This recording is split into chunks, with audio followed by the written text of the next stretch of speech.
19 फरवरी की सुबह प्रयागराज का झूसी इलाका। इस इलाके में एक छोटा सा लॉज है, लेकिन सुबह सुबह इस लॉज में अफरा तफरी मच गई। दरअसल लॉज के एक कमरे का दरवाजा काफी समय से बंद था, जिससे लॉज के मालिक को शक हुआ। उसने दरवाजे पर दस्तक दी, लेकिन कोई जवाब नहीं आया। फिर उसने दरवाजा धक्का देकर खोला और जो उसने देखा उसके होश उड़ गए। कमरे के बाथरूम में एक महिला मृत अवस्था में पड़ी हुई थी। दीवारें लाल थी और पूरे कमरे में अजीब सी गंध फैली हुई थी। लॉज मालिक घबरा गया और तुरंत पुलिस को खबर दी। कुछ ही मिनटों में पुलिस वहां पहुंच गई। मामले की गंभीरता को देखते हुए पुलिस ने जांच शुरू कर दी। महिला की पहचान करने के लिए दस्तावेज खोजे गए, लेकिन ऐसा कोई सबूत नहीं मिला जिससे पता चले कि वो कौन थी। पुलिस ने लॉज मालिक से पूछताछ की। उसने बताया कि ये महिला कल रात एक आदमी के साथ आई थी। दोनों ने खुद को पति पत्नी बताया था और 500 रुपए देकर कमरा किराए पर लिया था, लेकिन दोनों ने कोई आईडी नहीं दी थी। पुलिस का शक पहले इसी लापता शख्स पर गया। क्या वही जिम्मेदार था? अगर हाँ, तो वो कौन था और मकसद क्या था? पुलिस ने महिला की पहचान करने की कोशिश शुरू की। को पोस्टमार्टम के लिए भेज दिया गया, लेकिन कोई जानकारी नहीं मिल रही थी कि आखिर ये महिला कौन है। फिर 21 फरवरी को दिल्ली से एक युवक अपनी मां को ढूंढते हुए प्रयागराज पहुंचा। उसका नाम अश्विन था। उसने पुलिस को अपनी मां की तस्वीर दिखाई और बताया कि उसकी मां मीनाक्षी 17 फरवरी से लापता है। तस्वीर देखते ही पुलिस ने अश्विन को पोस्टमार्टम हाउस ले जाकर शव दिखाया। शव देखते ही अश्विन की आंख में आंसू आ गए। उसने कांपते हुए कहा कि ये मेरी माँ है। अब कहानी का पहला हिस्सा सुलझ चुका था। महिला की पहचान हो चुकी थी, ये मीनाक्षी थी। लेकिन असली सवाल अब भी बाकी था कि आखिर ये सब किसने किया और क्यों। अश्विन ने बताया कि उसके पिता अशोक कुमार दिल्ली नगर निगम में सफाई कर्मचारी है और वही उनकी मां को प्रयागराज लेकर आए थे। लेकिन जब अश्विन ने अपने पिता से पूछा कि मां कहाँ है, तब उसके पिता ने कहा कि तुम्हारी मां महाकुंभ की भीड़ में कहीं खो गई है। मैं बहुत ढूंढ रहा हूँ, लेकिन वो नहीं मिल रही। अब पुलिस का शक अशोक की तरफ मुड़ गया। उन्होंने अश्विन से कहा कि वो किसी तरह से अपने पिता को प्रयागराज बुलाएं। जिसके बाद 21 फरवरी को अशोक प्रयागराज पहुंचा।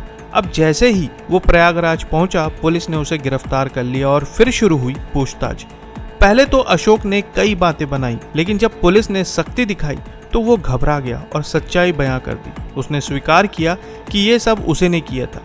पुलिस के लिए ये कबूलनामा चौंकाने वाला था। आखिर कोई अपने ही परिवार के साथ ऐसा क्यों करेगा? अशोक ने बताया कि दिल्ली में उसका और महिला के साथ रिश्ता है और ये बात मीनाक्षी को पता चल चुकी थी। इसी के चलते दोनों के बीच झगड़े भी हो रहे थे और अशोक अब इस पति पत्नी के रिश्ते से छुटकारा पाना चाहता था। इसलिए उसने महीनों पहले मीनाक्षी को रास्ते से हटाने के लिए योजना बनाना शुरू कर दिया था। अशोक ने सोचा कि महाकुंभ सबसे सही जगह होगी, क्योंकि यहाँ लाखों की भीड़ होती है और अगर कोई गुम हो जाए तो उसे ढूंढना इतना आसान नहीं होता। उसने मीनाक्षी को संगम स्नान का बहाना दिया और 17 फरवरी को उन्हें दिल्ली से प्रयागराज लेकर आया, लेकिन उसका असली इरादा कुछ और था।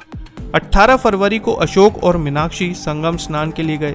अशोक ने वहां मीनाक्षी का एक वीडियो बनाया और उसे सोशल मीडिया पर अपलोड भी किया, ताकि सबको लगे कि वे एक आम तीर्थयात्री हैं। लेकिन इस वीडियो के पीछे उसकी अलग सोच थी। शाम होते ही अशोक ने एक ऐसा लॉज ढूंढना शुरू किया जहां उसे आईडी ना देनी पड़ी और कोई सीसीटीवी कैमरा ना हो, और अंत में उसे एक ऐसा लॉज मिल भी गया। रात को जब मीनाक्षी बाथरूम में गई, तभी अशोक ने मौके का फायदा उठाया और उसने अपने पहले से तय प्लान को अंजाम दिया और कुछ ही सेकंड में सब कुछ बदल गया। इसके बाद अशोक ने अपने कपड़े बदले, जरूरी सामान लिया और चुपचाप लॉज से निकल गया। दिल्ली पहुंचते ही उसने अपने बेटे को फोन किया और झूठ बोला कि मीनाक्षी महाकुंभ में कहीं खो गई है। उसने अपनी बातों में ये भी दिखाने की कोशिश की कि वो बहुत ज्यादा परेशान है और उन्हें ढूंढने की कोशिश कर रहा है, लेकिन उसे ये अंदाजा नहीं था कि अश्विन पुलिस के पास जाएगा और पूरी सच्चाई सामने आ जाएगी।